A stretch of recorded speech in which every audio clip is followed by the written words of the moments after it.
नवयुवक, प्रणाम ऋषिवर। कल्याण हो। युवक, मुझे मेरा नाम श्रवण है, श्रवण कुमार।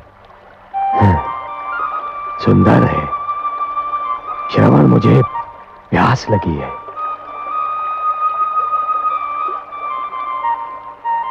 क्या बात है? मुनि श्रेष्ठ, आपके वस्त्र तो आपका परिचय देते हैं, परंतु आपके शस्त्रों से आपका परिचय समझ में नहीं आता। तुम मुझे मेरे वस्त्र देखकर मुनि कह रहे हो, परंतु मेरा ये धनुष, मेरा परशु, ये तो मुझे मुनि सिद्ध नहीं करते।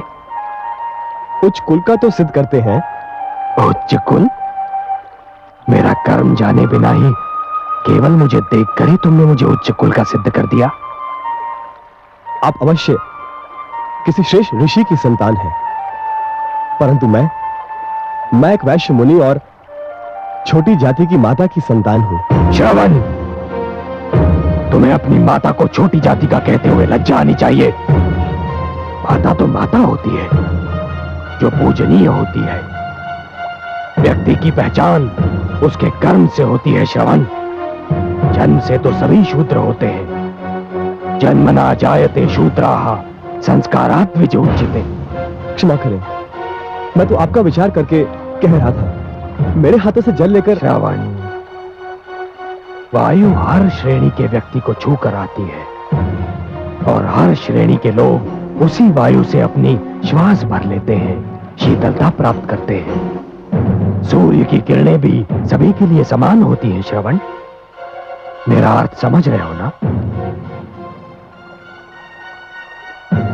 लाओ, मुझे जल दो, मैं बहुत प्यासा हूं।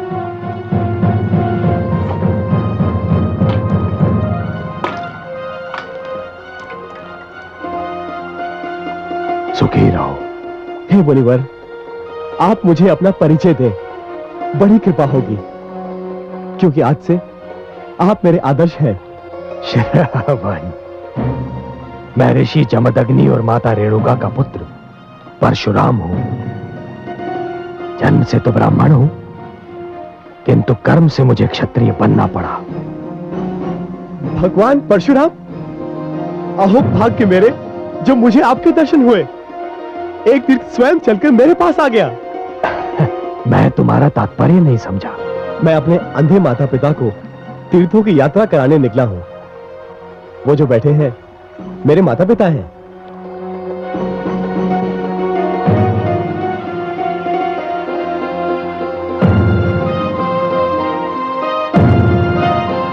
परंतु मुझे वहां कोई रथ या अन्य वाहन दिखाई नहीं दे रहा श्रवण, जिसमें मैं बहुत साधारण व्यक्ति हूं। मेरे पास रथ आदि साधन नहीं है, किंतु माता पिता की इच्छा को पूरा करना हर संतान का धर्म भी है एवं कर्तव्य भी। इसलिए इन दोनों को कांधों पर उठाए तीर्थों की यात्रा करने निकला हूं। श्रवण कुमार, तुम धन्य हो, तुम धन्य हो। तुम्हारे दर्शन करने के उपरांत अपने माता पिता का परम भक्त होने का मेरा अहंकार तो चूर चूर हो गया। मुझे अपने चरण स्पर्श कर। नहीं नहीं नहीं नहीं, आप मुझे पाप का भागी ना बनाएं। आपका यश तो पूरे संसार में सूर्य किरण की भांति फैल चुका है। अब चलिए, चलकर मेरे माता पिता को दर्शन देकर धन्य कीजिए। श्रवण, मैं भी उन माता पिता का दर्शन करके धन्य होना चाहता हूं, जिन्होंने तुम जैसे पुत्र को जन्म दिया। चलो चलिए।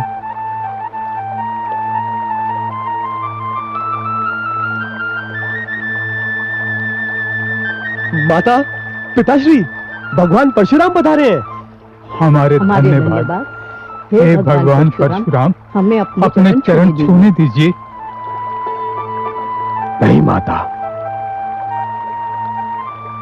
चरण स्पर्श तो मुझे आपके करने चाहिए।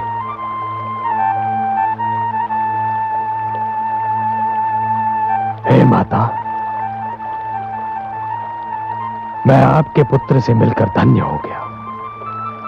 आपके स्पर्श मात्र से हमें मोक्ष मिल गया। नहीं माता, आपके दर्शनों से मुझे संन्यास प्राप्त हो गया। इस संसार में इससे अच्छा दृश्य और कोई हो ही नहीं सकता कि एक पुत्र के कंधों पर माता पिता तीर्थ यात्रा कर ले।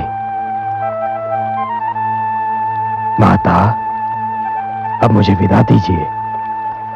मुझे महाराज जनक के पास पहुंचना है।